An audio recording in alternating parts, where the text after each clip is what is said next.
I always encourage people to become independent in a relationship because we don't want to be dependent on our partner. We don't want to be dependent on them for our mood, for love, for money, for time. We want to be able to be independent in a relationship because that dependency can lead to so many symptoms and destructive behavior within relationships. I see it all the time. People don't want to, they want to know that they're wanted, but to be needed is a whole different dynamic that's created. And then it overshadows. We don't want to be dependent on a relationship because if we're dependent on a relationship, then we need that relationship. And God forbid, if it went away, then I'm going to be half of a person. So I always explain this concept or theory to my couples where we want to be 100%. We want our partner to be 100%. And then we can merge paths. But if I'm like 75% and I depend on my partner for the other 25%,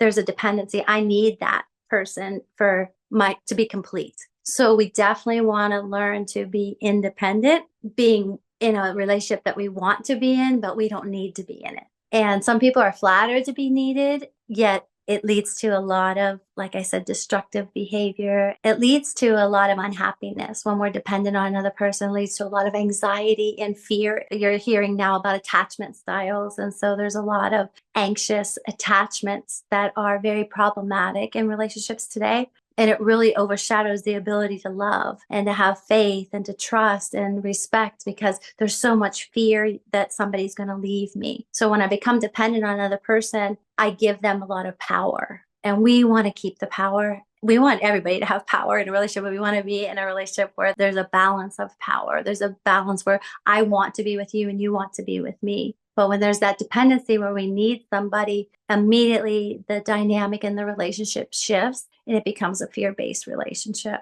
So I always encourage people to stay independent in a relationship, have your own likes, have your own dreams, your visions, your goals, and then you can have our goals, our dreams, the things we like to do together. I always encourage people to have both. And that's what keeps us so fulfilled and satisfied, emotionally regulated, and psychologically balanced.